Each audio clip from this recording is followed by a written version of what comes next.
Ladies and gentlemen, please welcome RFMA Executive Director and CEO, Tracy Thompson, CAE.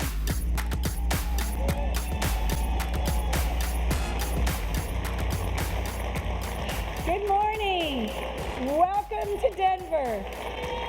I cannot think of a more beautiful setting for celebrating the 15th anniversary of RFMA. Before we get started with the celebration, I would be remiss if I didn't address the coronavirus situation. So let's just do that for a moment. We respect the decision that some companies have made to institute a travel ban temporarily, and we sure miss those who couldn't be with us this week, but some of them are out there live streaming with us right now. For those of you who are here, we thank you for your commitment to being here and for your trust in us. We've been regularly monitoring the CDC guidelines and are working in close partnership with the Gaylord Rockies to ensure that all sanitary practices are in place. We are committed to making this the great show that you've come to expect from RFMA, and we ask each of you to follow suit with good hand hygiene and social distancing practices. Now, back to the celebration. So for those of you in the room and on live stream who have been with us since the beginning, I bet you're thinking the same thing I am. How is it possible that it's been 15 years? I know I haven't aged that much. For those of you who are new to RFMA, where have you been? We've been waiting for you. We've missed you, but we'll get you caught up. So over the past 15 years, we've grown from a small startup association with just enough restaurant members to attract our first batch of exhibitors and sponsors to what we are today. With over 1,400 members, 375 exhibitors here with us today, and more than 90 sponsors, including the same premier sponsor who started with us 15 years ago, National Hot Water. Let's give them a big hand. We are now a force to be reckoned with, both in the association industry and the restaurant industry that we serve. So thank you all for being part of our past, our present, and our future. It is my absolute honor, along with the whole RFMA staff who are out there somewhere, Anna G, Debbie, Heather, Jeff, Reagan, Ryan, and Stacy, to serve each and every one of you every day. So thank you for entrusting us with your association. And now, it is my sincere pleasure to introduce our 2019 Chairman of the Board, Rob Walk.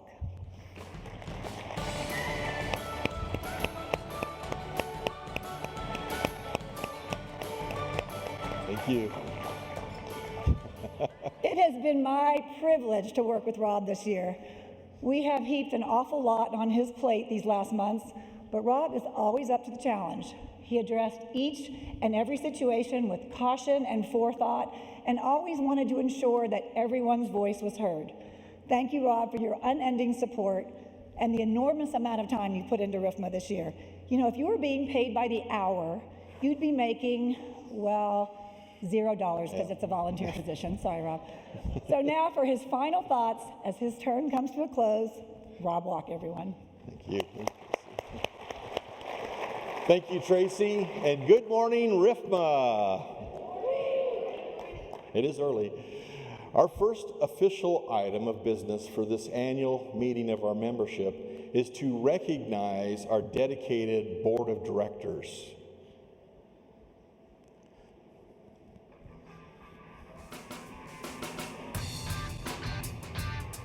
Preston Bunkhauser, CRFP.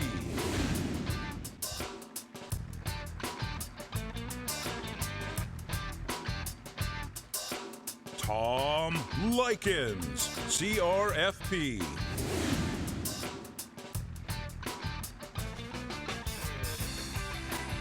Jay Roach, CRFP.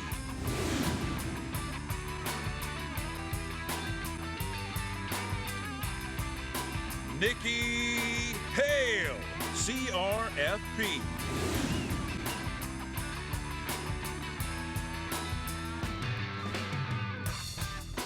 Rob Walk, CRFP.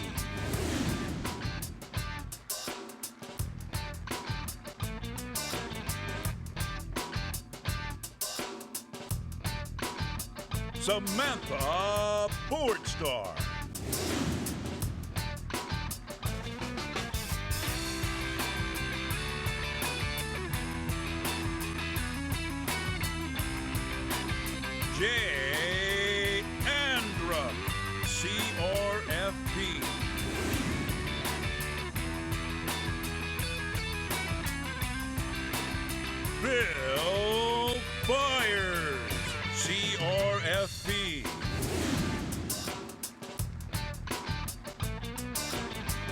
Gregory Clarke.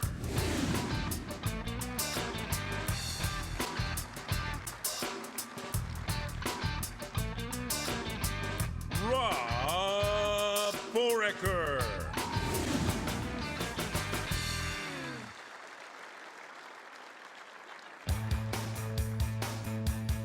Wendy Gallo, CRFP.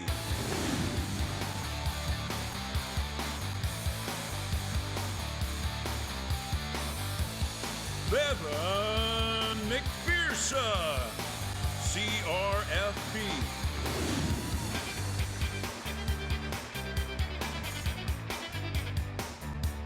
Kelly Otto, CRFP.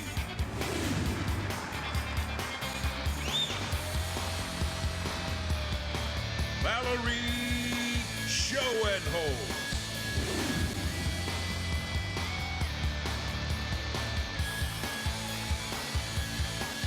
Tracy Thompson, CAE.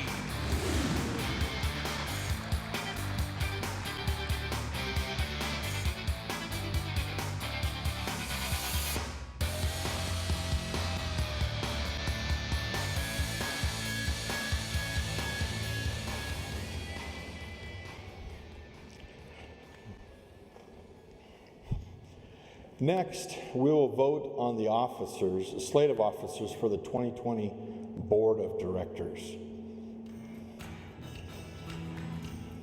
Preston Funkhauser, CRFP. Tom Likens, CRFP. Jay Roach, CRFP. And Nikki Hale, CRFP.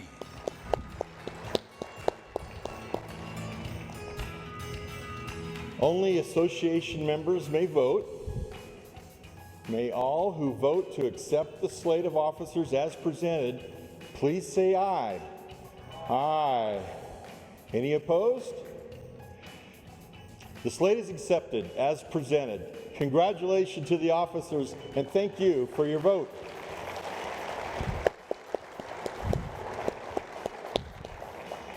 We also want to acknowledge our outgoing directors at large. These board members have served this organization on the board of directors, all of whom will be rolling over to the advisory council. Gary Brackett. Doug Estes. Noel Faya, CRFP. John Kiliani, CRFP. And Michael Wiesena.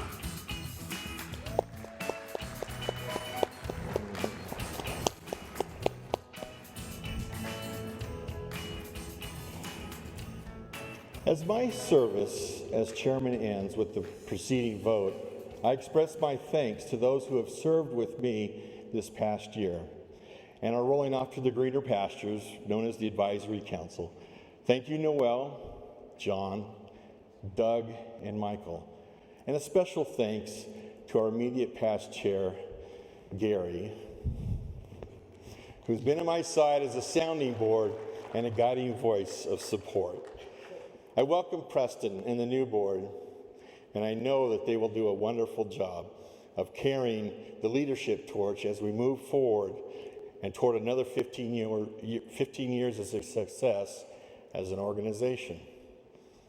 And finally, I wish to thank the RFMA staff for helping us grow from an idea in 2004 into what you see today as an association that is all about facilities and only about restaurants. To Tracy, our CEO, and our hardworking RFMA staff, we salute you.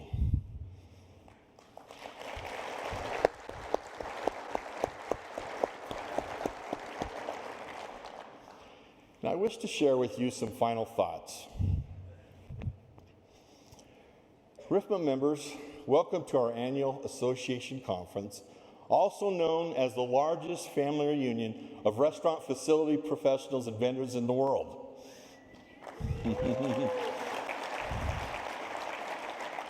Anybody who has regularly attended these RFMA conferences will agree that you feel part of a larger family.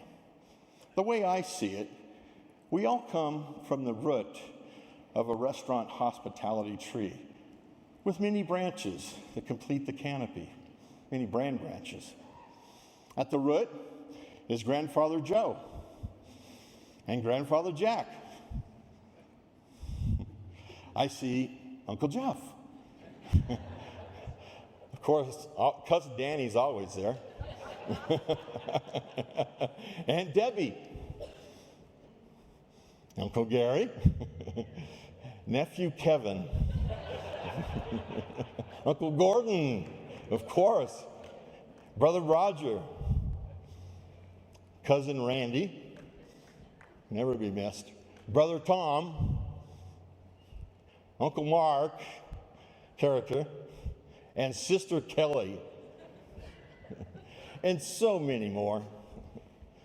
This family tree is an association of kindred spirits as we associate one with another to discover better ways of accomplishing similar goals in our professional careers. As we put forth the effort to associate, we build our own personal network of colleagues and vendors. Over time, these associations develop into long-term, endearing friendships. Again, kindred spirits like that of a brother and sister. A support system like that of a family. The winds of change will continue to come and go.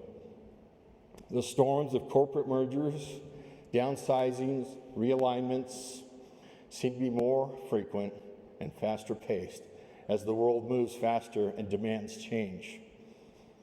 Prosperity can seem fleeting. Our comfort zones seem but just a brief moment. But we all know change is constant. When change comes, the RFMA family tree can come through to our rescue and help support us through difficult times of our careers. Words of encouragement are offered. The network of job opportunities are shared. Our vendor partner network that crosses many of these branches of the tree is powerful and influential. The RFMA family tree is a place of refuge where members await to open new doors for us. When I started my tenure last year as your chairman, I invited you to not be a lurker, remember that? But to be a learner. I challenged all of us to be givers of our times, talents, and our ideas. So consider what you will do over the next 2 days of this conference. Make investments of your time in learning and developing career relationships with other members of the family tree that we fondly call the Restaurant Facility Management Association. So with that, enjoy our annual family reunion in Denver. Remember, no lurking allowed. Go learn and associate in your family tree.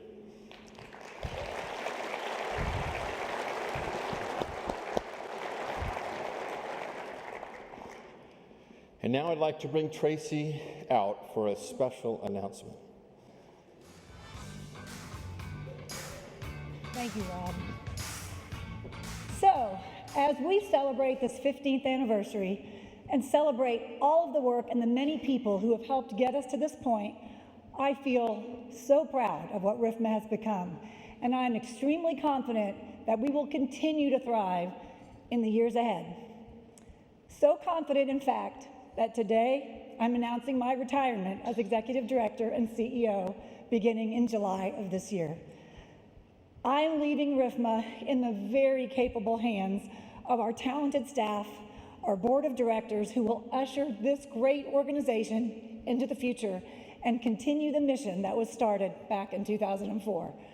While I may have been the face of RFMA for the past 15 years, I am not RFMA. All of you are RFMA. You are the fiber and the essence of what makes RFMA so special, and it has been the highlight of my career to work alongside you and for you. I know that RFMA is in excellent hands, and I cannot wait to watch from the sidelines to see what comes next. Thank you all.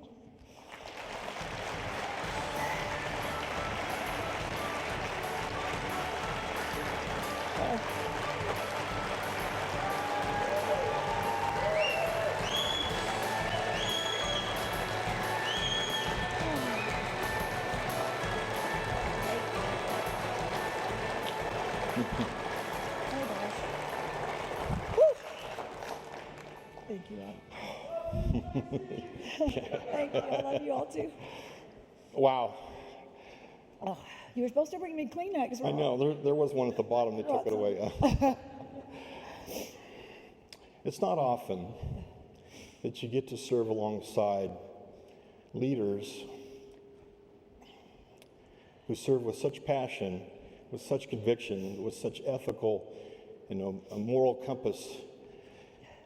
And it's been a privilege for me to serve with her. It's been a privilege for all of us to be with Tracy these last 15 years. And in honor of the 15 years, we present you the token of our appreciation from the association. Oh, that's beautiful. There's got to be a place in Austin for it somewhere, I'm sure. Oh, wow. And we want to say again, thank you. Thank you, Rob. For leaving your heart with us. We will never forget you. Thank you. We love I'm going to you. break the anti-social Yes, spaces rule. Thank you. Thank you all. Appreciate it. So, we got one more thing. Oh, wait. You get to stand here with me. We Wait. can cry together here. I'm going to have some fun now. So we have a special message we want to share with you. Okay. So let's roll that.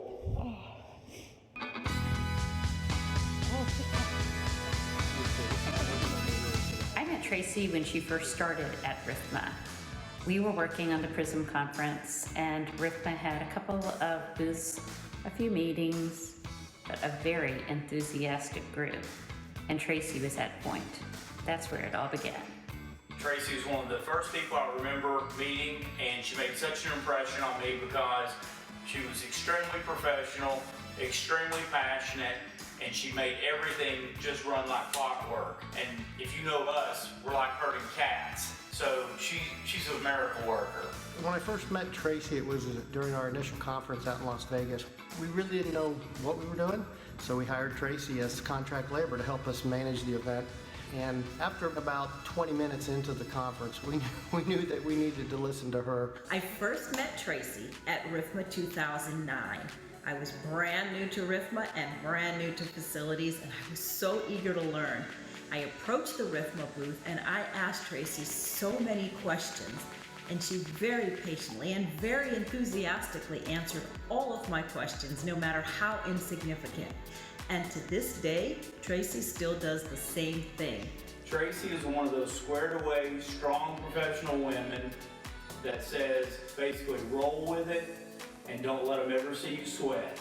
It would be just like Tracy to say when we're doing our board of directors walkthrough right before the conference and thousands of people are coming in, that she would say, hey Carringer, I don't care if your pants fall down. Act like you've been there before, act like it's supposed to happen, and leave them right where they're at. The thing you always hear about RFMA and the people that are involved is it's like family. And it's like family because Tracy has really pushed and helped everybody gain that as a group. She has great listening skills, tremendous amount of creativity, excellent planning and organizational skills, and most importantly, a caring attitude. I think back to when we shared a desk when I first came to work for you, and then to see the vision of the offices you've created for us now. It's been a great 12 years. You are definitely the person who has taken this to unbelievable heights. Without you, RFMA would not be where it is today. I admire you so much. I look up to you.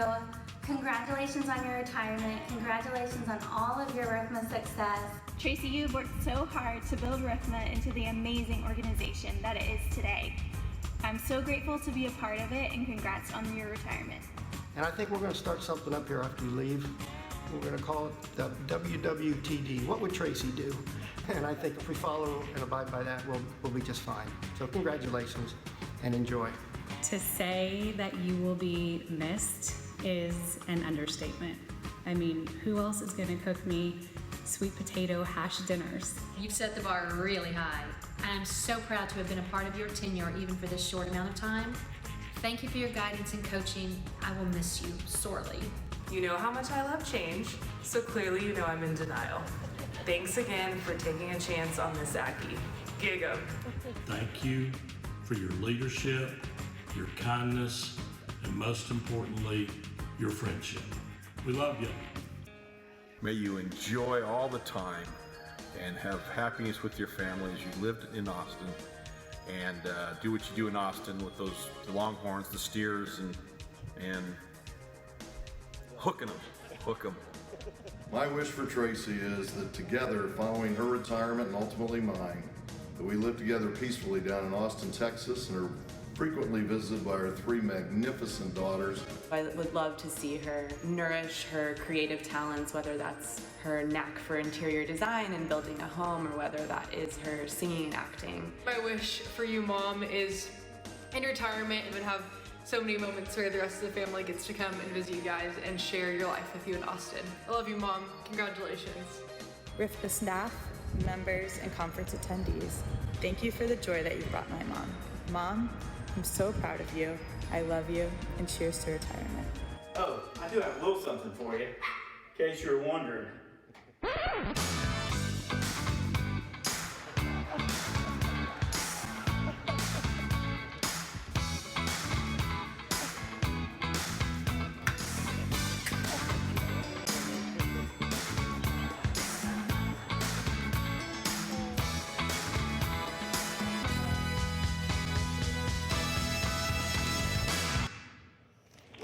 Oh my gosh. Oh my gosh. Woo. Oh God. I don't know what else to say. Thank you all so much. We still have 2 more days of fun. So thank you all. And let's get to the rest of the good stuff. Love you guys. Thank you. Gary, this was on my watch. Huh? This had to happen. Thank you. Wow. However, we talked about change. Association members, I want you to know that the board has known about this for some time. These things don't come sudden with Tracy. She's a planner, and so this has been planned. We've assembled last fall, the board assembled a executive search committee consisting of some of the executive board members and some of the advisory council board members.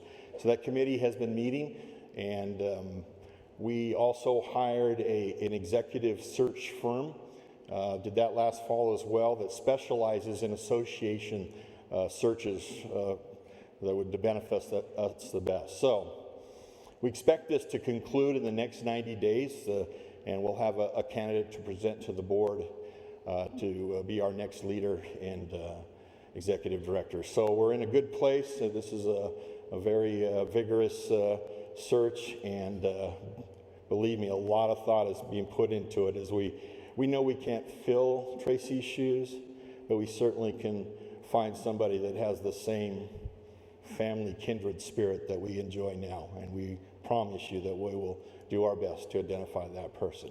Okay, so now to get back at the business at hand. Here is a brief word from our premier sponsor, National Hot Water, before we introduce this morning's keynote speaker.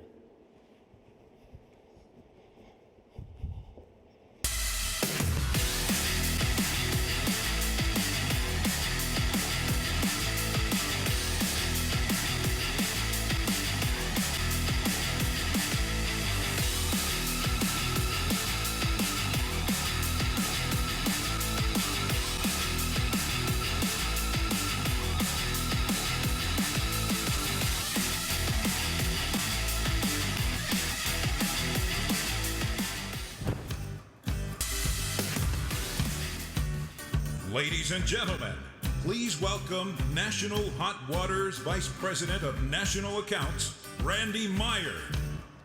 Thank you. The rare combination of internationally acclaimed adventurer and business CEO, Jamie Clarke, is one of a handful of people in the world who have climbed the 7 summits, including the summits of Mount Everest twice, and is the creator of the successful outdoor retail company liveoutthere.com, which has been named one of Canada's fastest growing businesses.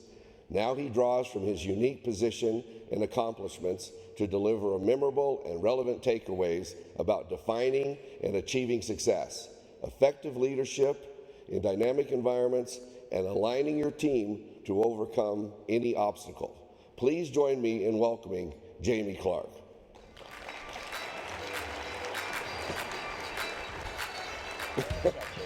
Thanks, Randy. Well, good morning, everybody. It's a treat to be here. It's kind of fun. I didn't expect an emotional morning. I said, oh my God, I didn't even know who was on the video and what was going on, but it was heartfelt and it was nice. And so thank you for being here. It's a treat and an honor to have the chance to spend a little time with you this morning. I want to keep us on schedule because you have a pretty busy day ahead of you. And I want to thank Tracy for, I think we bumped into each other at a different conference, and she said, you've got to come to this one. And through the force of her personality and will and vision, I'm very grateful to have the chance to spend a bit of time with you. So I'll add my voice to the chorus of congratulations and gratitude, happy retirement. Although Tracy doesn't strike me as someone who's going to retire. I think now just more time to do other shit, basically, is what's happening.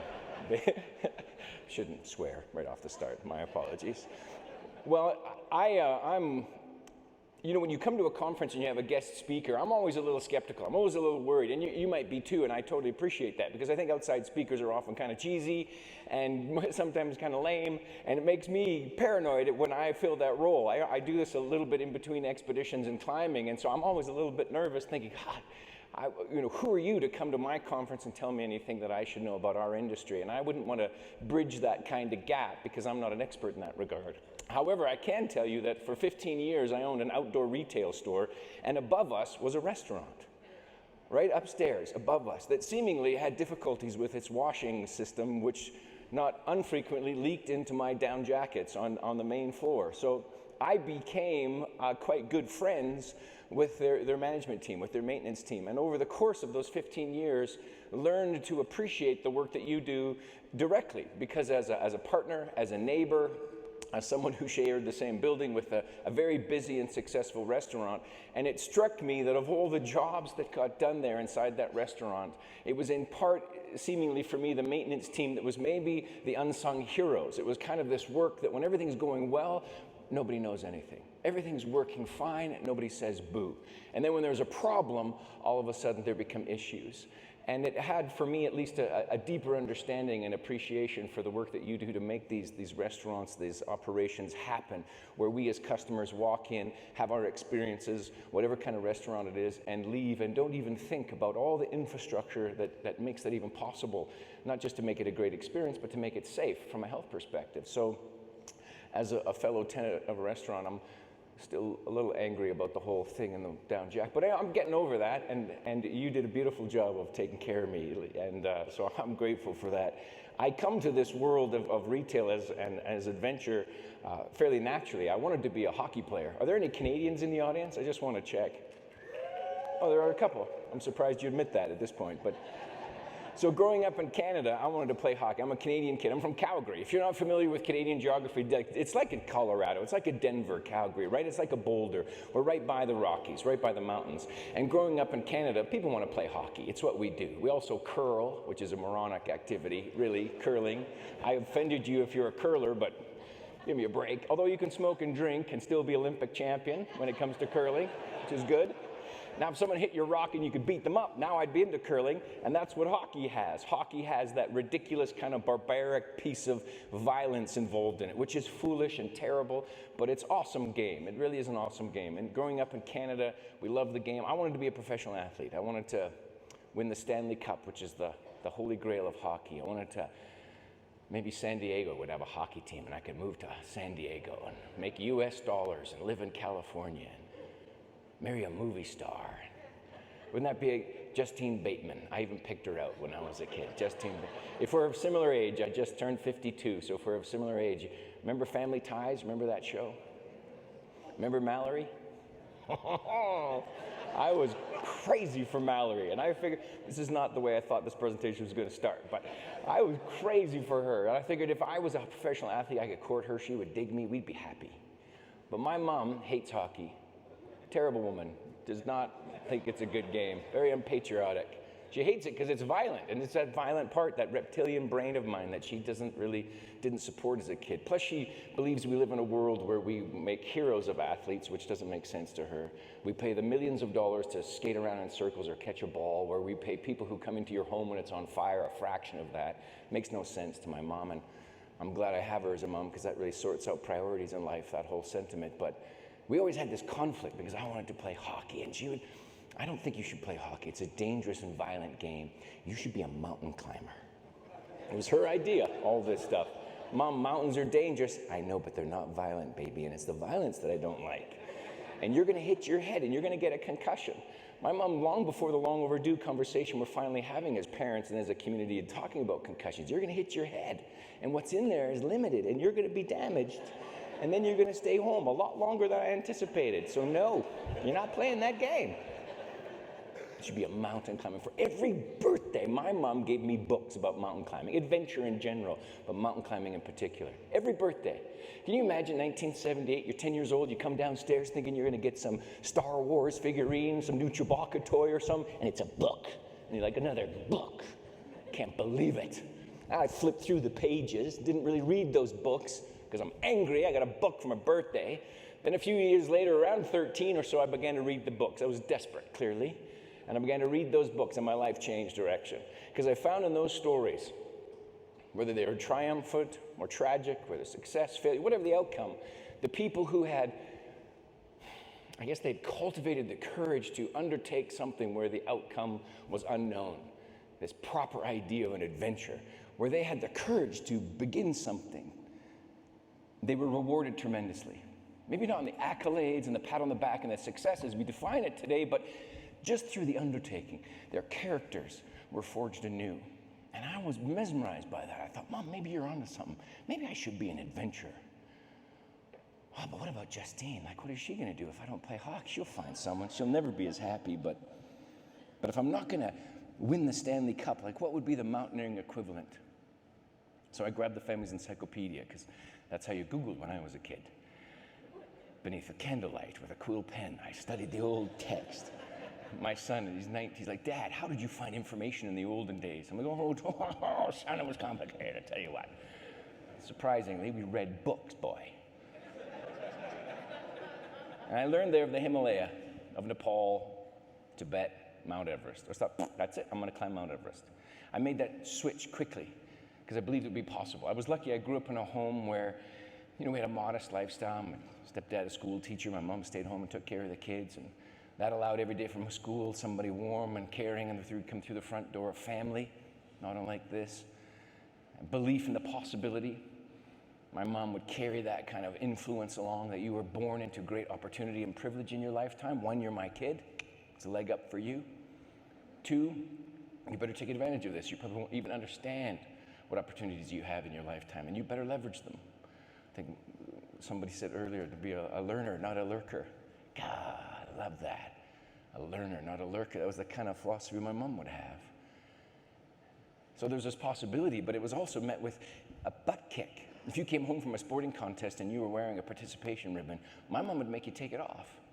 Bit of a badass, the old lady. Take it off, why? Did you earn that? Well, yeah, I was in the race, I ran the race. Well, you're not much of a runner, you clearly didn't win, so what did you do with that? I just ran with the group, what's the issue? When your friend lost their way, did you help them? Did you contribute? No, that's one less person to beat, I let them go. Why would I do that? What about on that big hill? Did you work hard? Did your legs burn? No, I coasted, that sounds terrible. Well, then take that ribbon off, you don't deserve it. The next race I went into, man, I worked a little harder. Guy lost his shoe, hey Robbie, let me help you with your shoe. Big hill comes in, I better burn my legs, I want to keep that ribbon. My mom was constantly, you're not a snowflake, Jamie, you're not special. She even got a piece of paper out and drew a bell curve.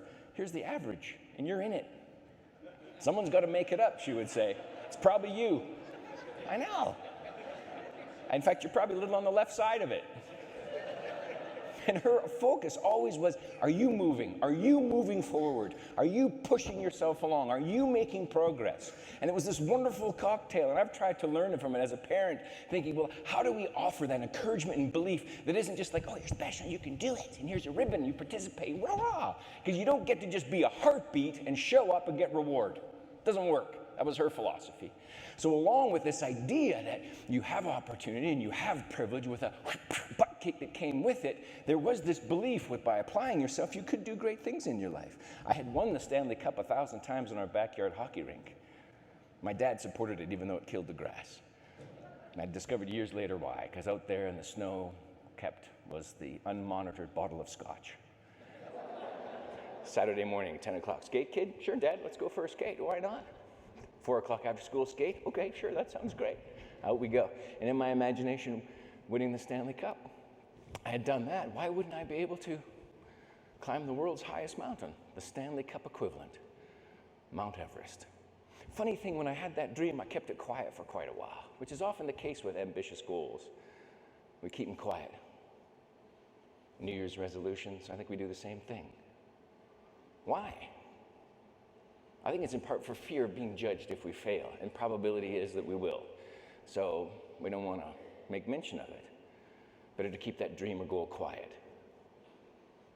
But if we do that, we rob ourselves the chance of getting some support, because there are people out there who want to support us. But being the coward that I was, I kept my dream quiet till one day after school I came home, eating some chocolate chip cookies my mom had baked from scratch. Became a little hypoglycemic, drunk on the sugar, vulnerable. Had to share with somebody my new dream, so I whispered in my little sister's ear, whose share of cookies I'd eaten, who was a little sore with me. Did I tell you I'm going to climb Mount Everest? She's like, you couldn't climb Mount Everest, you're a loser. My mom didn't like us to fight when we were kids. We used to have a fight club in the basement. Can't talk about it, but it's the first rule of Fight Club. Can't talk about Fight Club. Till my brother invited her down to watch. We beat each other up. I'm a bit of a bleeder, so it was a bit of a mess. Covered her in newspaper. He won, as usual. My mom shut the Fight Club down. I'm like, way to go, buddy. You've ruined Fight Club. At that point, she didn't like us even to verbally joust. This is your family. You're going to take care of each other, she would always say. This is your family, your siblings. It's a harsh world out there. Take care of each other. So when my little sister's picking on my new dream, you're a loser, you couldn't do it. My mom wouldn't have that. She turned off the blender on the next batch of cookies and walked over to the table. I'm thinking to give Dominique, what for? Didn't even look at Dominique. Looked right at me. What did you say, baby? I'm caught a bit off guard. My new goal, Mom. I'm going to climb Mount Everest. Without skipping a beat, she's like, you're going to play hockey. I'm like, make up your mind, woman. Which is it? For the next 10 years, I did precious little else other than pursue this goal until I finally weaseled my way onto a team. And not being falsely modest in some Canadian way when I say weasel, I weaseled my way onto that team. When I first went in and got interviewed to join them, because large expeditions, you had to apply for a position. It's like, not like today, there's sort of these commercial climbs where you can pay some money and get on an expedition. Back then, it was a little bit different. It's evolved and changed. Now, then you had to kind of earn your spot in the way of application. And I came in, they were in a training camp near my home in Calgary, near Banff, Lake Louise, like just being down the road here, and I got wind of it, and I was like, oh, they need me on that team. If I go on that expedition, their chances of success will surely double. They need me. And so I came in there pretty confident, arrogant, you might say, but in belief. And within about 75 seconds of the interview, they said, no, kid, it's not going to work. And I was a bit shocked, because how do you measure someone in 75 seconds? And I always like to ask why. Like when you have to face rejection or setback or problem in life, I like to ask why. I learned it in high school. I asked a girl to prom or grad, and she said no. I asked why. She spoke of hygiene and some dental issues and some other things. It's embarrassing. We all have our blind spots, right? We got to learn.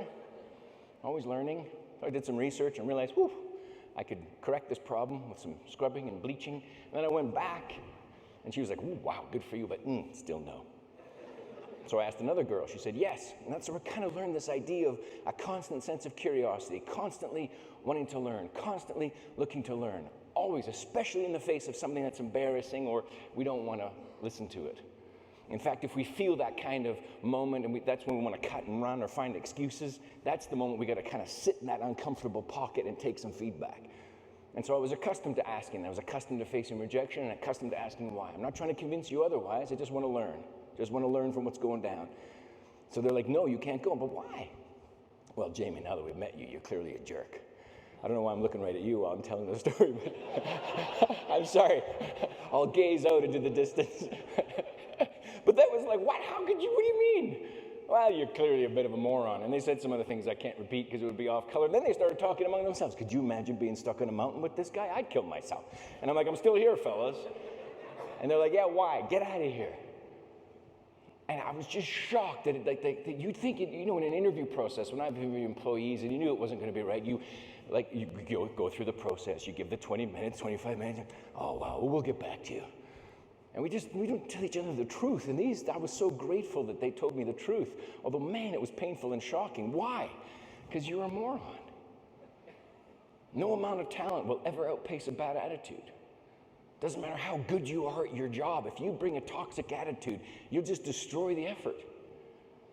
I learned that lesson all those years ago, and I've multiple times made the mistake in hiring people inside of my businesses because you get someone who comes and they have all this talent and skill. You think, well, I'm good with people. I'll help them. I'll put them on a people improvement performance program, and I'll mentor them. And sure enough, 6 months later, you're like, oh, how'd we can this person? Because it doesn't matter how much talent we bring to the table. If you carry with it kind of a toxic attitude, it's never going to work. And they spotted that in me so quickly. You're arrogant. You're self-involved. You probably have agendas. They're often hidden. Well, we know your type. A jerk, snake in the grass. And the problem is you're probably no dummy, too, which makes you dangerous. So you're not going on this team. And I walked out of there and I panicked. Because mountain climbing is a small world. It's a strange group of weirdos. And they're all kind of connected. And I thought, this is going to spread like wildfire. What happens if, 2 years from now, another team's going to the mountain? And they think, hey, what about the Jamie Clarke guy? Nah, total jackass. Okay. I'm going to miss out opportunities I didn't even know I was missing out. I got to fix this. I got to go back to them. I got to prove to them that I'm a total waste of skin. And the reality was, this wasn't the first time I'd heard this. I'd heard this kind of feedback about attitude in multiple situations, in different circles. I had just thought up until that point that I was unfortunate to be surrounded coincidentally by a lot of idiots. Only to realize that maybe I'm the idiot. And that was a bit of a crisis of self, for sure. But I thought, if I go back to them, I know they don't want me on the team, but maybe I could help. Every expedition I've ever been a part of, it's always a panic prior to departure, right? Any launch, any project, any opening, it's always a panic. Even though we've done it before, we've got all the planning and preparation, we've hit the threshold. Sure enough, the last month on an expedition, the last few days before a restaurant opens, it's always running around trying to get stuff done. I will show up and help them, and whatever job they give me, I will do it like it's the best job on the planet. Whatever grunt work that nobody else wants to do, I'm going to be like, that's my favorite kind of work. And so I went back to them. I pleaded my case, and thinking through osmosis, I could absorb some information. Anyway, just by doing the grunt work, there'd be a win-win. And to this day, I'm grateful to them because they gave me the shot. Clearly, I had lots of grunt work to do, and not very many hands to do it, so they gave me all the crap work. And whatever the job was, I was like, I love that job, and off I would go. A month into it, they're like, that kid's so annoying, I'm going to choke him if he says he wants to do more grunt work. I'm sure behind the scenes, they're like, let's dream up some real shit work for this kid just so we can break his spirit. One of the jobs was to pack huge boxes of gear for the expedition. Build a manifest so all the gear would be known exactly where it was. Nobody likes doing that. Build the spreadsheets, pack the gear. Another job was to figure out how to work this new satellite telephone system that a sponsor had provided. You pull out the manuals, thick manuals. Oh, that must be all the languages, just English. Ooh, but I love reading manuals. So I read the manual from cover to cover. Could figure out how to pack all the boxes and work the manuals. And on the day of departure, the base camp manager, the designated base camp manager, had to pull out of the expedition. Family situation, no tragedy, just a circumstance, couldn't go. And then they panicked. Day away from departure, base camp manager can't attend, they need this extra help, what are they going to do? They're looking right at me like, who knows what's in these boxes? I do, I packed the manifest. Who can we get to come and do this work? I can do it. What about this sat phone? We're going to find someone to run this. Well, I actually read the manual. Those are all my notes in there. I can do it in the dark. Hook it up to the solar panels. I got it wired. And they're looking right at me. Who are we going to find to do this work?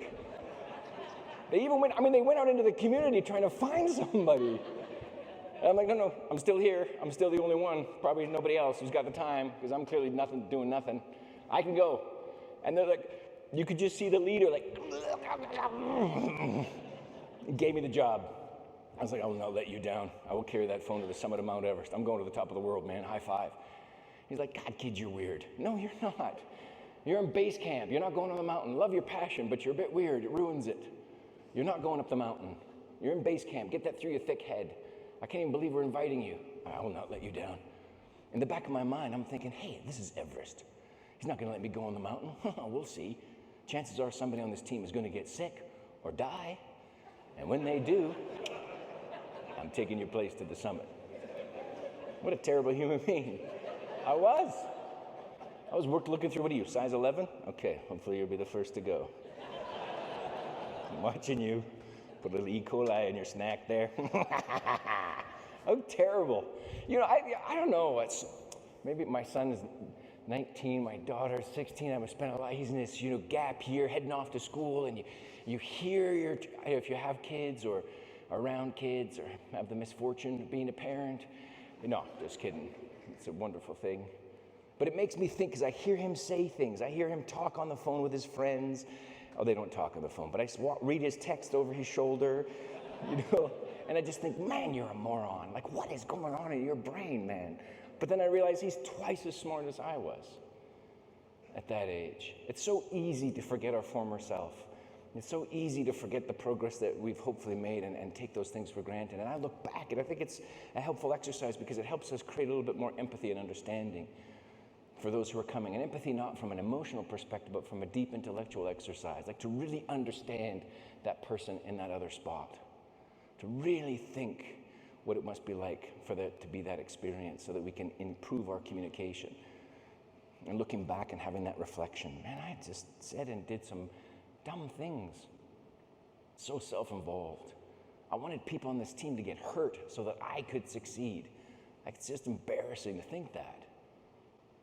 And then I got to know everybody, and I realized, I don't want anybody to die. Like, a broken bone never hurt anybody, but I'd feel bad if they died. Just a little bit bad. Luckily, on the eve of departure, I got a call from my Gramps, the old scout. Man, here's a guy who just didn't understand mountain climbing. I mean, he fought in a war, he grew up in a depression, left home at 15 to work because he was hungry. This guy just thought mountain climbing was a waste of time. This is what you're going to do with your life, grandson? Didn't help that I was living in a van down by the river at the time, so optics weren't great. He says, you're going to go do this, and your mom's told me to butt out for years, but damn it, grandson. I think I can swear if I quote somebody. I think it's inside the rules. Damn it, grandson. You're going to do this thing, be of service, he would say. Stop thinking about your agenda. Stop thinking about what you want to accomplish on this team. Just be of service. All this conflict in your life, all this struggle that you have, it'll probably disappear. Because when you can kind of stop arguing with people about stuff and turn your shoulder so that you're looking at something common. He's telling me over a smoked meat sandwich on McLeod Trail in downtown Calgary. You're arguing all the time. I see it, your ego, ambition, and you're a little jerk, and you're arguing all the time. If you can just kind of turn and talk and see the vision, and be of service, it'll take a lot of this tension out, and your life will be a lot better, even if it's wasted climbing mountains. And I was like, well, thanks for the lunch, Gramps. I would have dismissed him as an old coot, but I was still hungry and I needed to finish the sandwich. Are you gonna eat that pickle? But that conversation, that idea of being of service, kind of like those leaders telling me that no amount of talent will ever outpace a bad attitude.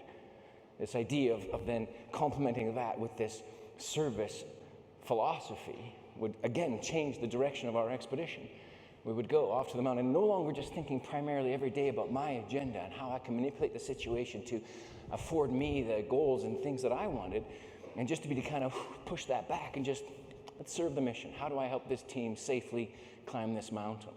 And we would spend 9 weeks here in the Himalaya on this monstrous peak. And unfortunately, we wouldn't have the success that we'd hoped for. We would fail. Wind, cold, avalanches, poor decision making. We jog up there with some spray paint to mark our high point you can see there. Pretty disappointing to have to go through all that work and not make it. We came home to a press conference. Man, it was a slow news day. The media had showed up en masse, attacking us as to why we failed, wondering who made what mistakes. But our leader didn't take the bait. You're not going to throw anybody under the bus in that situation. So he spoke in cliches, which is irritating but effective. The snow didn't fall our way. The wind blew against us. And they became more aggressive. And I thought maybe I should get up and say a few things in the press conference. I was getting impatient, now defensive, bad combination. And so I jumped up and tried to say a few things. But what do you know, after all? You probably had goals and dreams at one point in your life and clearly failed at those. And now you're here attacking others to feel better about yourself. That didn't really go over that well. But the press conference wrapped up and everybody left. And man, the next day the newspaper really took a beat down on us. Me in particular, and I deserved it. My buddies were like, dude, you were totally misquoted, taken out of context. I'm like, nope, that's what I meant. That's a good article.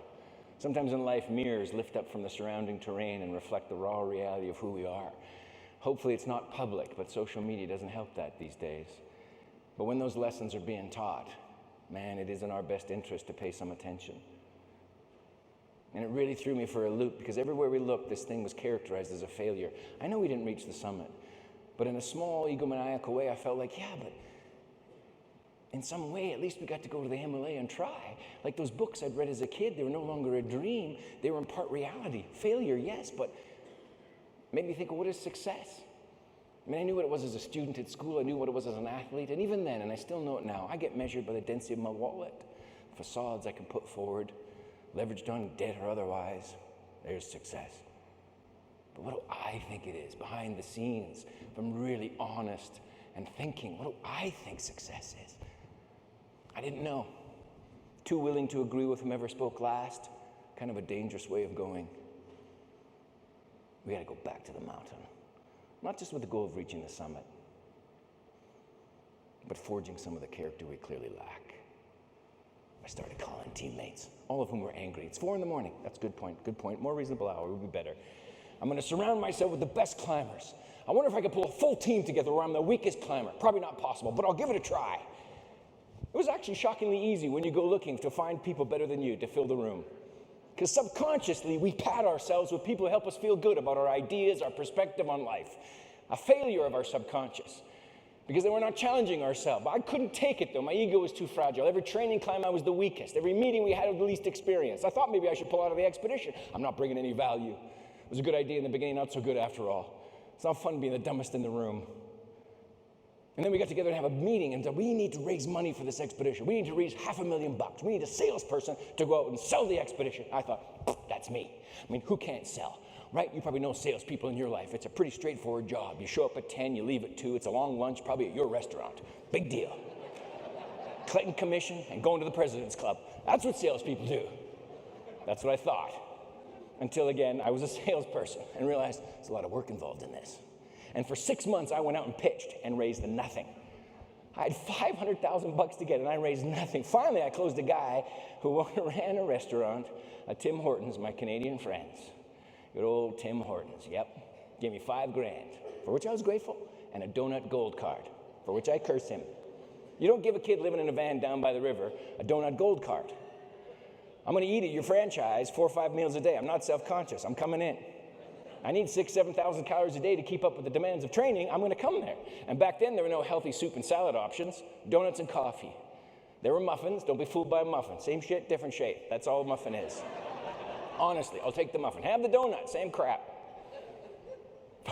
I gained 12 pounds, training hard still, which is why you begin to think about calories in terms of quantity and quality. 12 pounds. I was already the slowest on the team. Now I'm the chubbiest. 12 pounds. My strength to ratio has gone out the window. I'm not even a 1-pack anymore. The good news is, though, when we got stuck in some storms and my little 6-pack buddies are all purple-lipped and hypothermic and freezing, I'm like, whoo, toasty up here, fellas, I feel good. My girlfriend's like, you're so squishy, I love it. But other than that, so I couldn't raise money, I couldn't climb, I'm like, I gotta quit. And I forgot to ask all those people I'd pitched for money why. They said no. Every day they were saying no. Why didn't I ask why? I was embarrassed. So I called a few back. Why wouldn't you give me any money? Well, Jamie, it's a timing issue. Oh, I love your adventure. I love the whole thing. Check with us in 6 or 7 years. Maybe we'll give you some money. You're not helping me. I got one guy on the phone who spoke the truth. He was in Calgary out of Houston, Texas, running an oil and gas company. If you have Texas background, I apologize for the accent you're about to hear, but it's been cut into my memory in a way that I can't shake it. I ask him, why in the hell would I give you and your idiot friends $50,000? Is that bad or what? But that's what it is. At this point, I'm getting angry. How do you know my friends are idiots? You're an idiot, your friends are idiots. Idiots moving packs. I didn't know that, but it's true. Tracy might. She lives in Austin. That's the case. And this panic, in that moment of absolute desperation, ready to pull out of the trip, my whole life dreams are going into the toilet. I'm like, can you help me? God, I'm so pathetic. I asked for help.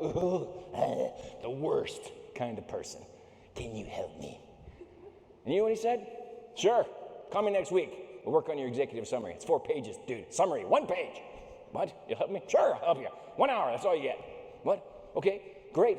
1 hour turned into 90 minutes, turned into an invite to come back the next week, turned into another invite, turned into another invite, turned into a mentorship that lasted for years, that taught me the business of adventure. I asked for help, and he helped. And it took me years to figure out that asking for help is not a sign of weakness. It's an understanding of strength. Think of this room, the collective intelligence in this room, or those watching around on the web at home, bathing in sanitizer. Think of the collective brain in here, which is part of the value of being in this room, coming to Denver, being part of the conference or online, and connecting. The networking, the communication, there's no problem in our industry. No matter what facility, restaurant, complication, or weird tenants you have in the basement, that we can't solve. And that's the power of being here. I hope we don't let this opportunity slip through our fingers. Ask questions, have real conversations, ask for help. It's not a sign of weakness, it's an understanding of strength. And when we help each other, we can leverage tremendous opportunity. Think of the 15 years of the association in the first place. If that were not true, we wouldn't still be here. With his help, I put the money in the bank. I went back and pitched him in the end a couple of years later. Told him I was going to put his logo on our sleeve as a gesture of gratitude. He's like, who gives a crap? How many people are going to see that? I'm like, nobody, it's just us. Well, then why do I want that? And what happens if you die up there, dead guy, Mount Everest, some bird eating your eyeball, my logo on your sleeve? That's a good point, I didn't think of that. Sometimes in life, all we got to do is pause. We think we got to fill answers immediately. I don't think we do. We just got to pause and let all of our life experience come to bear. Just pause. Be surprised how courageous you are, how thoughtful. Just pause. Note the sweat pouring down your spine. Here's what we'll do. We'll put your logo on there of Velcro. Anybody dies, we rip that right off. Nobody will see it. I said, God, you're a sick bastard. I know. Close the deal, though. And back to the mountain we went. The high hopes of standing upon the summit. Not before we'd spend some time in analysis. Don't have time to dive into it today, but I think every success in life as we think of it is always built on a foundation of failure. But sometimes we've got to shift our perspective on failure and think of it more as feedback. At least I do, because I really get weirded out about failing. But it denies us the chance to truly learn. To be a real learner, we have to have the courage to fail. But then we have to go through the analysis afterward, because at the heart of any mistake is a bit of data. And as subject area experts, it's only valuable to us. Our job then to be in a role of leadership is to take that information and data and turn it into information, which can be transmitted, shared. That information then infuses our future planning and shifts in our approach and our systems. And over time, we can prove that to be more successful. Now we have knowledge of how we do things and get things done. And from that, over the course of time, we squeeze wisdom. This idea of data and information and knowledge and wisdom. It comes through analysis, and it comes through kind of a sober thought around failure, thinking of it as feedback. What didn't go well and how do we improve upon it? It's how you climb mountains. It's maybe one of the more powerful lessons I learned as a mountain climber and leading on expeditions and trying to be an entrepreneur and leading a business. And we make simple changes, like take more toilet paper. We ran out of toilet paper on Mount Everest. Bad situation. Nobody's fault. We had actuaries and spreadsheets. We did the calculations on consumption rates. But we ate some food that affected our digestive tract in a way that nobody anticipated, which meant our consumption rate went through the roof. More information necessary? Probably not. You get what I'm saying. When we came home from that expedition, the media said, well, why did you fail? Our leader could have said, we ran out of toilet paper. Shut the whole thing down. Because you know what that's like. And we were having this meeting in the mountain town of Canmore, drinking Molson Canadian, which is a fruit juice that grows in the prairies of Saskatchewan, right, my Canadian friends? And I pushed those cans aside and put toilet paper and said, what we're doing here is difficult. And we got to learn from it. And we got to remember that the map is never the terrain. The map is never the terrain. The map gives our direction, gives an understanding, a unity, a vision. But the adventure will unfold in a way that underfoot, the ground is constantly shifting. It's never going to be exactly what we expect. And if we can cultivate that sense of willingness to be open to what we bump into, it helps us manage our energy better, because the map is never the terrain. And back to the mountain we go, with the high hopes of standing upon the summit. We travel across the Tibetan Plateau, and then off in the distance, Mount Everest. Look at that monster, head and shoulders above the surrounding peaks. It's a beauty. I mean, if you're not into mountains, anyway, it doesn't matter. I'm digging this. Look at that, scraping the heavens. That's cool. And we find ourselves walking across this plateau and hanging out with the young kids, and we note the high-tech diaper. Look at this. This is a time saver, man. Cut a hole, let her rip, back to the game. Tag, you're in. Wow! You get a good tan, too. Well, we don't have time. The first person to climb Everest, anybody know? Bam! There's a prize for you. We'll get you a new water heater. There it is. I know a guy. He sells good ones. What's up with the paint, though? That freaks me out with the whole paint thing. It's supposed to be water heating, not paint. I got to talk to him about that. Our team is on the mountain for 9 weeks. We're climbing on the mountain. We're climbing without bottled oxygen. We're whittled down to a few that are capable of climbing, because an expedition just beats everybody up. You get altitude sickness, you get injury, your immune system's compromised, you get injury, you get hurt, you get cracked ribs. It's a mess. But you plan for it with a team that's robust and trained, and you got the depth on your bench. And we find out that we're in position, the two strongest. We're going for the top, and they start at midnight. They got headlamps, and they're stabbing into the night, and they climb for 6 hours until the Himalaya explodes in the dawn of a new day. Here, one of the climbers, maybe in a bit of denial before this, is he can't breathe. He's got pulmonary edema, fluid gathering in his lungs. It'll drown him if he's not careful. Altitude sickness in acute form. He has to go down. There's no way to solve it other than descent. His buddy wants to help him, but no, you go for the summit, you go for the summit. And so, conflicted, he lets his buddy go down to the relative safety of the high camp, and he keeps climbing, and he climbs, and he climbs, and he climbs for 9 more hours up the mountain, climbing pretty steady the whole time, and slows down, gets hit by a storm, whiteout and clouds and wind. He can't even see the hand in front of him. He gets in behind some rocks just to get some shelter from the wind, trying to think things through on his hands and knees, lest he be blown off the mountain. And he's thinking things, and then a break in the storm. Finally, the clouds part, and he sees this summit, and he calculates, wow, that's a lot closer than I thought, farther than I hoped, but that's doable. Shit, that's doable. That's like 40 minutes away. He's 160 meters from the summit. 40 minutes away. He knows he can get there. Oh yeah, it's a done deal.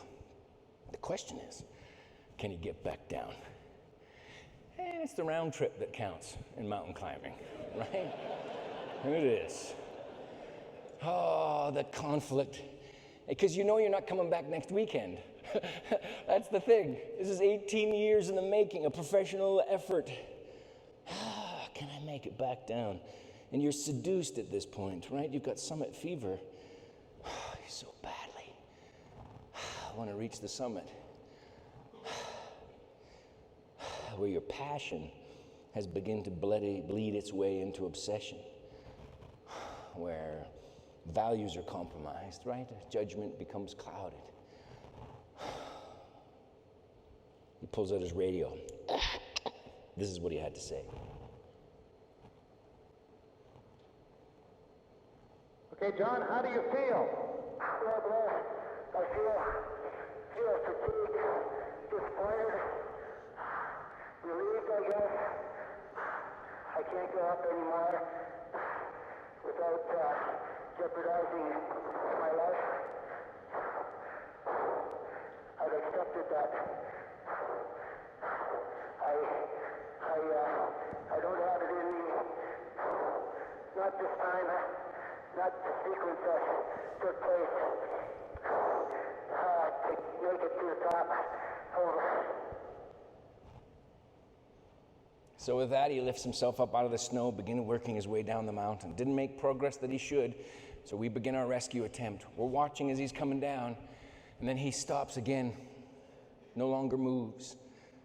The wind is drifting snow up around his torso. Quick calculation, we'll be there in 6 or 7 hours, at which point, if he doesn't keep moving, he'll be long dead. literally half frozen. Pull out the sat phone, make some phone calls. If he's not already dead, he can still hear. And if he can hear, our voices are lost in some twisted dream. We got to get somebody to jar him awake. Nothing works, so we call his home. His wife answers. His daughters burst through the door. Mom, who is it? It's your dad. Daddy. They're 9, 11. They start talking to their dad. I haven't spoken to him in weeks. It's exciting. But when he doesn't respond, they become upset, quickly angry. One disappears, the other stays on the phone and chants, "Get up, Daddy, get up, get up." He promised prior to his departure that he wasn't going to die and she wasn't going to let him forget it. You promised, in whispers, you promised.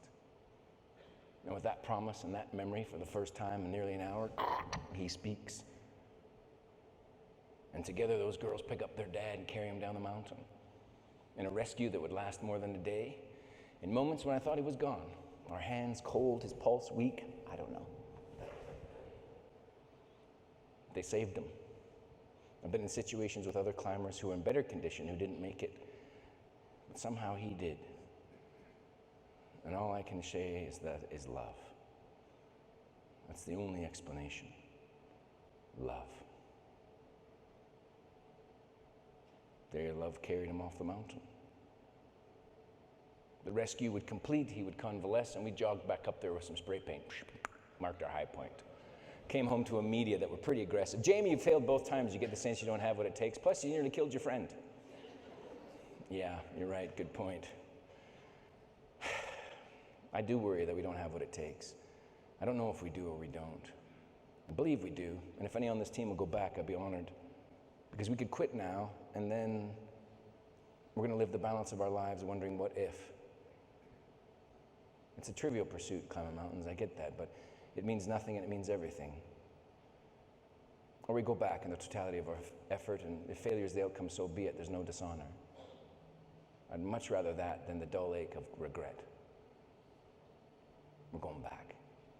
3 years later, planning, preparation, training, analyzing, studying, organizing, fundraising, improving, analysis, just constantly taking failure into feedback, data, information, knowledge. Pringles. Ask me at the break. We don't have time to talk about it. But the reality is, it's Everest. You're probably going to die. Eat what you want. Even crap like Pringles. It's poisonous, saturated. Doesn't matter. We find ourselves in base camp, do the training on the left so we can do the work on the right. Just that relentless pursuit of a goal without shortcuts and with only the effort that will yield in the outcome you hope. Because no matter the outcome, if you have to know in the totality of your effort that you poured yourself into it, then it just changes the stakes. It changes everything. With the help of our Sherpas and our companions, we push our way up the mountain. I share with you, and maybe the most profound, can we just back up one sec? Can you go back one sec for me? This is maybe the most, thank you, the most profound lesson. Oh, right there. Oh, can we go back again? That's my, okay. You stop, I'll stop, you stop. Nobody move. What a great, look at this stage, right? Look at this production value. The crew that put this together is awesome. Like they're now traveling with me to give speeches. I'm taking them with me. This is awesome. Thank you for, so right here, I got to shut up and get out of here, but look at this. There we go. Whew, that was close. If you fall here, you pop out in Saskatchewan, or like Minnesota. Terrible. Look at that. I'm just kidding. Minnesota, great place. But there it is. This is one of the, I shut up right after this because I wanted to share this one. This is one of the most, 25 years of climbing mountains around the world. This is maybe the most powerful lesson that I would learn. One that's so translatable to the balance of life as a human being on this planet, as a spouse, as a parent, as a guest here in this moment with you. This thing here, these ladders lashed together with some rope are what hold you from that abyss. You fall here, and this is what you have to look at as you go across here. This is the view, which is so emblematic of life. Like, where in our lives do we put our focus? Is it on the crevasses that riddle our route, so much of which are beyond our control? Or is it the rungs of the ladder, that which we have influence over? Those whys in our life about why we work, for whom, our family, their future. And it's here that I began to understand what mountains could actually teach this trivial pursuit. What it was we were really trying to conquer. It wasn't rock and snow, but fear. Fear here of dying, yes, but fear more paralyzing in life. Fear of the unknown, of ridicule, of judgment, of outcomes, of poor planning. Fear that can create shackles so we are frozen in place. But if we focus on the rungs, our priorities, what's important collectively is this group over the next couple of days, focusing on those rungs, being knowledgeable of the crevasses that riddle our route, health scares or otherwise. Be thoughtful indeed, but focus on what we can influence. Maintain our composure and our cool, and thinking through, making rational and properly infused emotional decisions. And we discover on the other side of fear is freedom. And miles from the summit, the journey has its reward. Miles from an outcome of one kind or another, it makes it worth it. On the other side of fear is freedom. And on this day, I guess it was a day for which I believe I was born, a day set in motion over some chocolate chip cookies in my mom's kitchen. A dream realized, off in the distance, a patch of snow, no bigger than the chair in which you sit. I kid you not, the top of the world is tiny. It's just, can I borrow this? Thank you. This is it. This is the top of the world, right here. There's no back to it. It's just the seat part. And it's white, not blue. But you get the point. It's tiny. This is the summit of Everest. Should you ever go there, be very careful, because there's an 8,000-foot drop down the other side. Seriously, and it's usually windy, 60, 70 miles an hour, so keep your shit tight. It's a long way down. Throw a leg up onto it, take a picture, hang back. And that's what we did. We were there for 6 or 7 minutes realizing this dream, and quickly began our descent. I thought, oh, can't wait to tell my Gramps. He's sure enough, did you make it to the tippy top, Gramps? I'm like, well, I did. Well, then you didn't climb the mountain, did you, boy? So I went back up there, and I put a bite of, I put one foot in Nepal, gave it a little test. That seemed fine. The other foot in Tibet. Oh, yeah, nothing wrong with that. Looked down 8,000 feet. Okay, scooch back a little. And then stood there against the wind.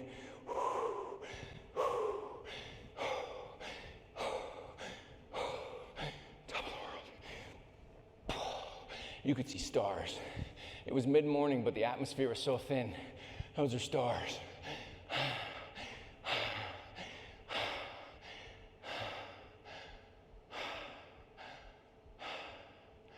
You could see the curvature of the earth, the horizon bending in the distance. Took some pictures to aid the memory, gave my thanks, and went home. And now, by some crazy twist of fate, standing here with you, celebrating, setting ourselves up. Come what may, wind, cold, avalanches, viruses, or the like. This place can accommodate more than just our own footprints.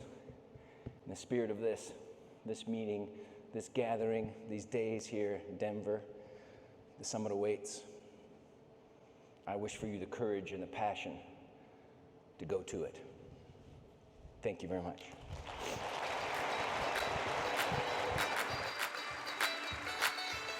Ladies and gentlemen, Rob Walk.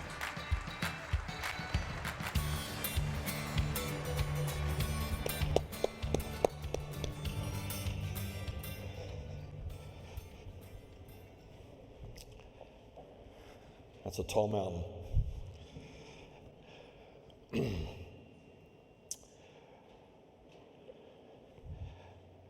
Yes, we do use teleprompters, and right now I see a picture of a mountain. Okay, here we go. All right. Secret's out, as if you couldn't tell. It's now time for the presentation of the annual RFMA Gives project, which is now it's in its 10th year. I'm pleased to introduce the project managers for the 2020 RFMA Gives project. Peggy Fromholtz, Josh Rains, along with RFMA's Facility Resource Manager, Jeff Dover, CRFP.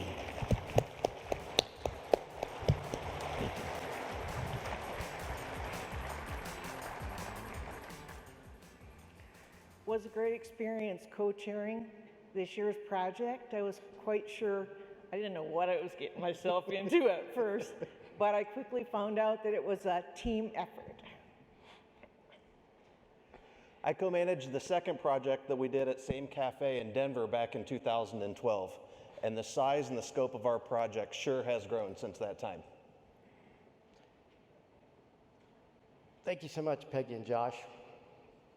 We absolutely could not have undertaken a project of this magnitude without your passion and dedication to RFMA and your community of Denver. Thanks also to the generosity of more than 150 volunteers and over 40 companies who volunteered their time,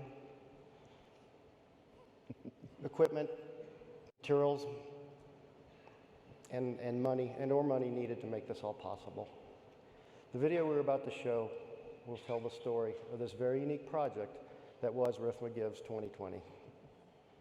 But before we do that, I want to introduce the real heroes here today, the people of the Stout Street Foundation. Their passion and dedication to helping the addicted is truly special. I'm proud to introduce Christopher Conroy, CEO, President of the Stout Street Foundation, who would like to say a few words.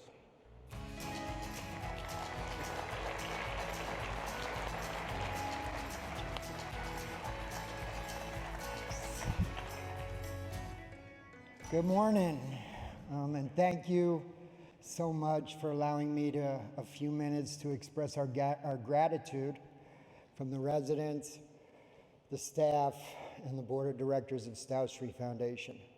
This is a big stage, so excuse me. Just to give you a little history, on February 5th of 2019, I received an email that was forwarded to me by our logistics coordinator, Sharon C., regarding this opportunity for nonprofits in Denver to apply for support from an organization none of us have ever heard of, RFMA. Not sure what it meant, not sure what the letters meant.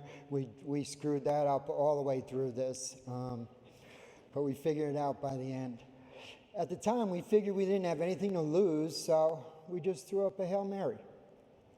Stout Street Foundation has been serving addicts and alcoholics in the Denver area since the mid-70s.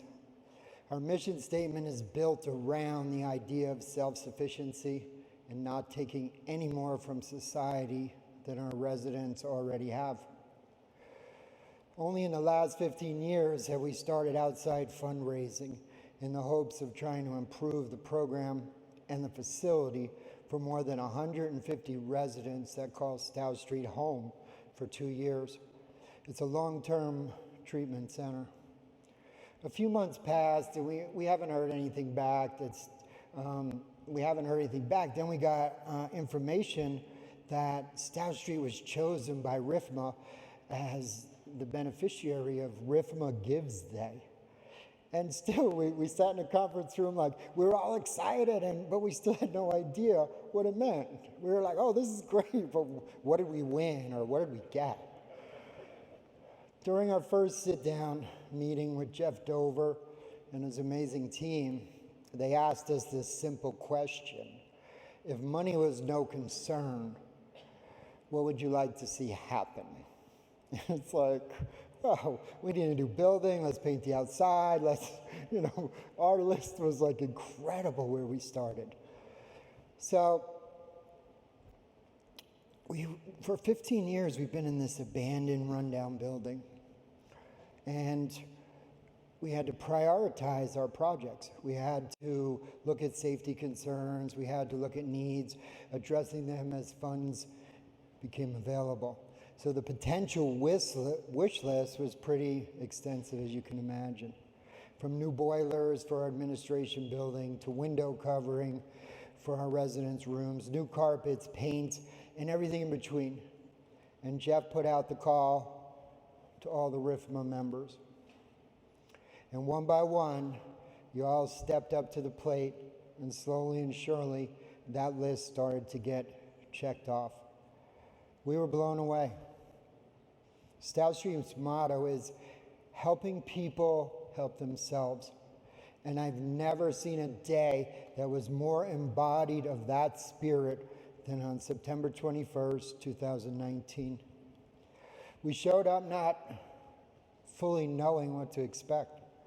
And we watched over 150 individuals, and none of them were our residents, no help. 150 individuals from all over the country, most of whom have never heard of Stout Street Foundation, descended on our campus with one goal: leaving it better than they found it.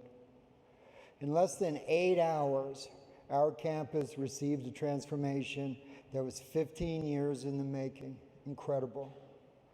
Our residents returned home that Saturday evening with a renewed sense of pride in the place they called home. All made possible by you guys and your willingness to help these individuals who are in a fight for their lives against one of the biggest killers of our time, addiction. The impact that RFMA has made on Stout Street Foundation will be felt for years to come. And from the bottom of my heart, I thank you all for believing in our mission and enabling us to continue to serve those who need one more last chance. So I thank you all very much.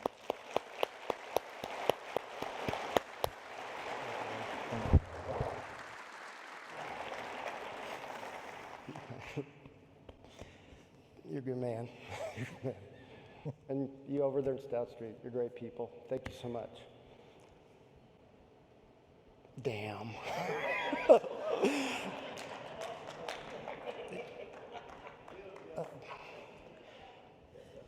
The video we're about to show will tell the story of this very unique project that was RFMA Gives 2020. While the video plays, we ask that one representative from each company who donated goods or services, along with the individual volunteers who worked on site, please make your way to the left side of the stage over there to receive a token of our appreciation. Thank you again so much. Do you see a drug addict? Or do you see a person who struggles with addiction? In Denver, Colorado, the Stout Street Foundation is run by former addicts who see addicts as people first. The Stout Street program works because with every opportunity it offers its residents, it demands accountability. It offers them a sense of worth and dignity, and it trains them for real-world careers, many of which are in the restaurant industry. The kitchen at Stout Street feeds up to 200 residents 7 days a week, 3 meals a day. And that kitchen is 100% resident run. Inventory, supply ordering, food prep, meal service, cleanup, everything. The adult men and women who get a fresh chance at Stout Street don't pay a dime. What they get in return is priceless. Participants in the program are asked to do 2 things: stay motivated to face their addiction, work to piece their lives back together. Through RFMA Gives, the Restaurant Facility Management Association is proud to serve alongside Stout Street Foundation. RFMA volunteers, led by RFMA Gives project managers Josh Raines, Peggy Fromholz, and Jennifer Thompson, work their magic throughout the Stout Street facility. We provided a clean coat of paint, representing a clean start in life. We replaced hundreds of ceiling tiles and carpeting. We renovated the landscaping, spreading truckloads of mulch, trimming trees, and planting new gardens. We installed a bright new exterior sign, rebuilt a dozen picnic tables, and built a basketball court with regulation goal. Through RFMA Gives, we put hundreds of hands and hearts to work for people who need a break. People who didn't start out as addicts. People making the most of the second chance they're getting at Stout Street Foundation. The people of RFMA Gives are honored to help. I've been at Stout Street for 21 years, and in my whole time at Stout Street, I have never seen more generosity. RFMA Gives has over 150 volunteers today at Stout Street Foundation, and they're all just giving and being generous in all different projects. We appreciate them so much. Thank you. We're out here enjoying some fine Colorado weather, rebuilding and repainting some benches for the Stout Street guys to enjoy the fabulous Colorado weather. We're out here at the Stout Street Foundation doing landscaping. Over 100 yards of mulch, over 4 yards of dirt. We've been up and down both sides of the street. We've moved stones. This crew is amazing. If you missed it this year, join us next year. We're here in Denver supporting the community and supporting RFMA Gives.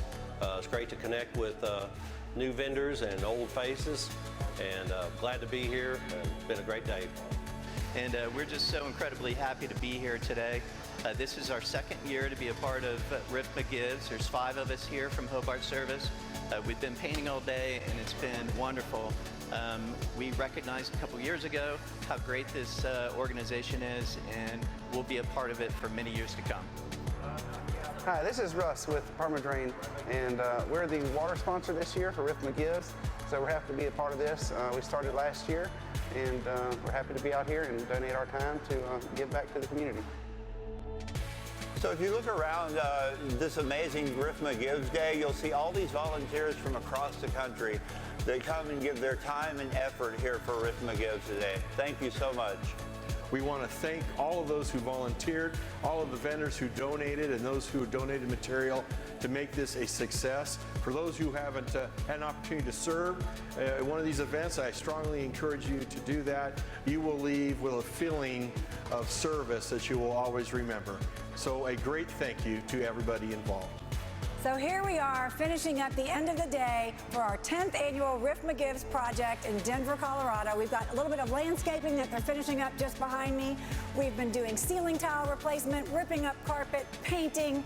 Just the things that these volunteers have gotten accomplished today has been nothing short of astounding. We had over 150 people come out to support us and work and take time away from their families and their weekends and come support RFMA Gives. So thank you all for everything you do. We're so glad to have you here.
If you or your company would like to be a part of our next RFMA Gives project in Charlotte, please stop by the RFMA booth in the exhibit hall and fill out a commitment card. Wow, it's been quite an emotional morning. But now it is time for our restaurant roundtable sessions, and our vendors can go hear David Arvid speak about using customer experience to your competitive advantage at the vendor voice session. All this is followed, of course, by the opening of our exhibit hall. So grab your hand sanitizer, practice your elbow bumps, and go soak it all in. Have a fantastic day, everybody. Thanks for being here.